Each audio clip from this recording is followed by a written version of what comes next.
All right, so I thought it would be helpful to record a short video about what does an embodied movement practice look like?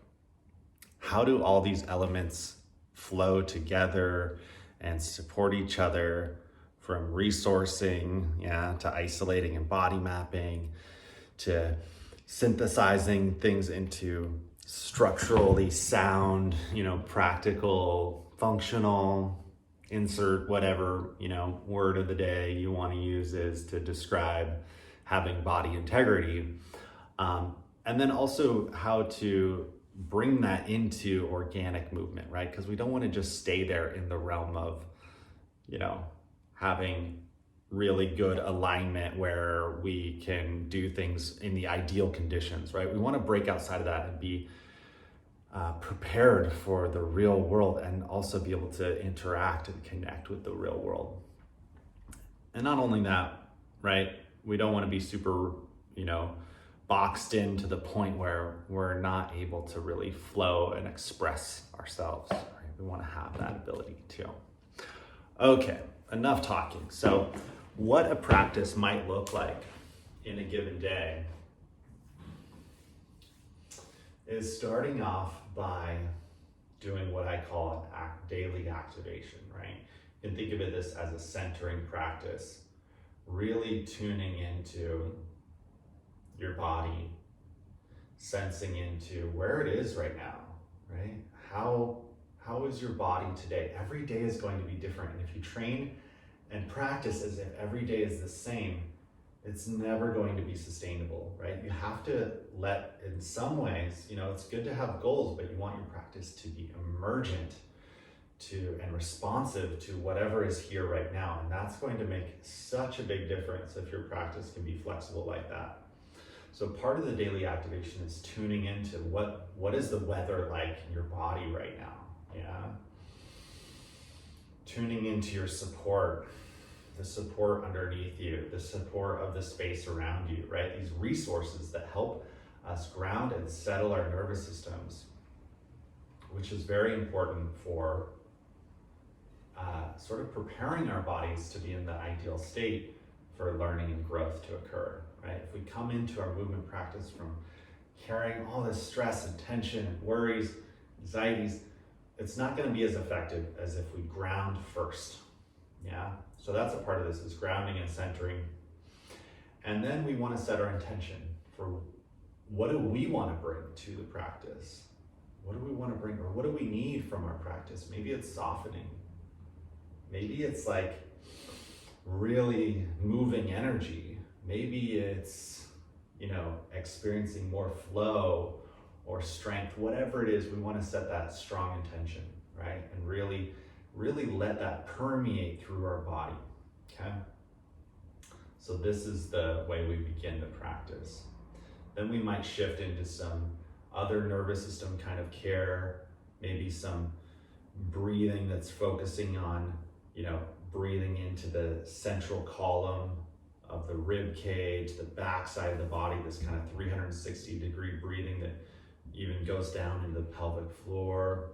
Or we might do some more dynamic movement like shaking, if we really need to move energy out of the body, or if we're feeling really tender and we need some more emotional support, we might transition into some kind of rhythmic rocking or yielding movement,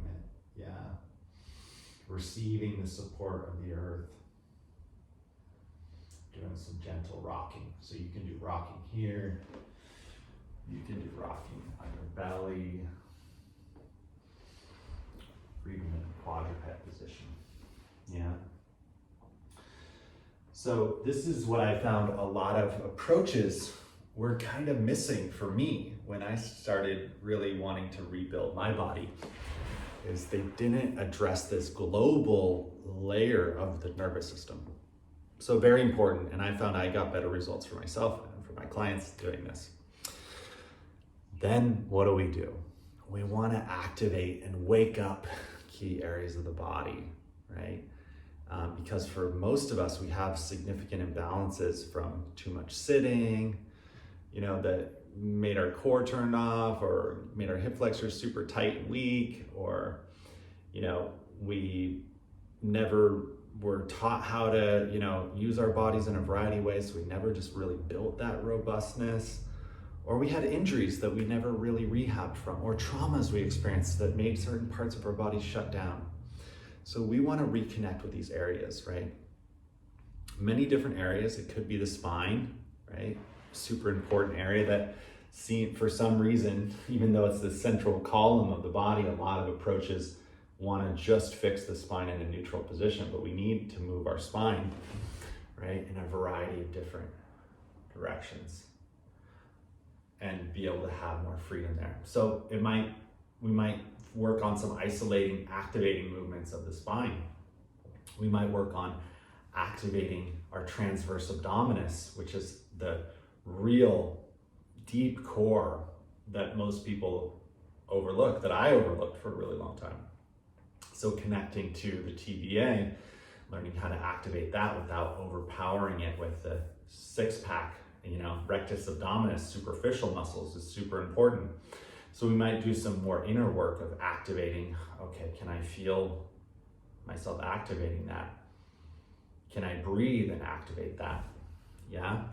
So many different areas, right? The feet, the core, the spine, the scapula, the inner thigh muscles, a lot of these areas that get kind of neglected and overlooked, we'll spend some time activating.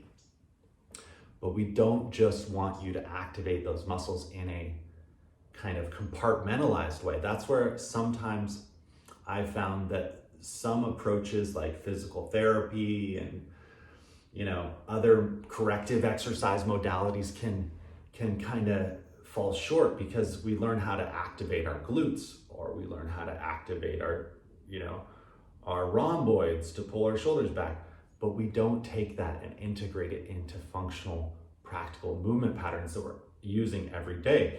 So it becomes something that's nice to do when you're doing an isolated movement, but how does that transfer, right? There's a lot of talk these days about integration. That's the same thing we want with the body. So when we learn how to activate our core, for instance, we want to take that and be able to integrate it into patterns such as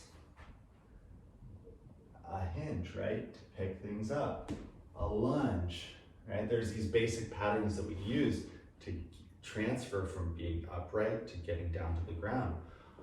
Squat is another one of them, right? Being able to activate the core in the deep squat is super important. So we want to take that activation and integrate it and upgrade these patterns that you're doing all the time, right? In some way, we could say that your life is the sum of how you move, right? So how are you moving every single day throughout your life? Is it intentional? Is it helping you? Or is it kind of, you know, every time you do a certain movement, it's kind of eating away at more and more of your margin of resiliency? We want to shift that around and make it so that every time you're practicing, you're actually creating more longevity in your body, if that makes sense. Okay, hopefully you're following me here right now, right? So just to review, we've done nervous system care. We've really shifted our energy to show up from a place of intention, right? Because the way we practice, it's not about the movements we do necessarily, it's about the way we do the movements. So that helps prime us to do the movements in a more powerful, grounded way. Okay, we did that. We did the activation of different areas of the body. Also really important. We took that, we integrated it into functional movements. There's one more piece that's still there, which is organic movement, right? This is where we play. This is where we have fun, reclaim our sense of aliveness, but we also make ourselves more resilient, right? We want to have this freedom of expression, right? We don't want to just be like structurally sound, but structurally sound and kind of robotic, and through that roboticness, kind of fragile. And we also want to be able to trust our bodies to be able to move in more fluid, dynamic ways, right? It's one thing to be able to squat like this and the perfect kind of symmetry, but what if you're gonna squat like this, right? Or what if you're squatting like this? Yeah? You want to have many different options and ranges of motion, but also you want to have a lot of ways to transition in and out of a certain movement pattern.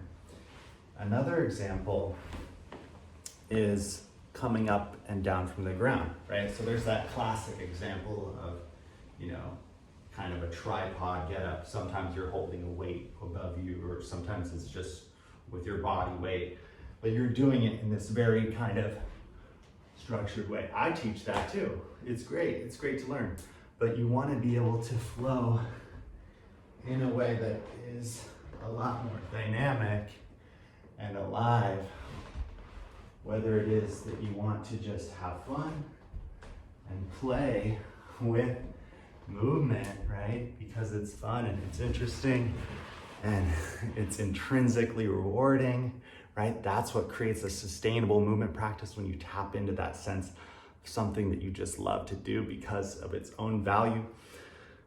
But it can also help you with other things that you enjoy, right? Maybe it's jujitsu, maybe it's dance, maybe it's climbing, maybe it's playing with your kids or your dog on the floor. Whatever it is, it can help you feel more strong and confident, and like your body is prepared for all those things that you love to do. And you could do it for a really, really long time. You can do this stuff into your 70s and 80s and beyond. So I hope that gives you a little bit of a window into what it looks like to practice with the embodied movement method.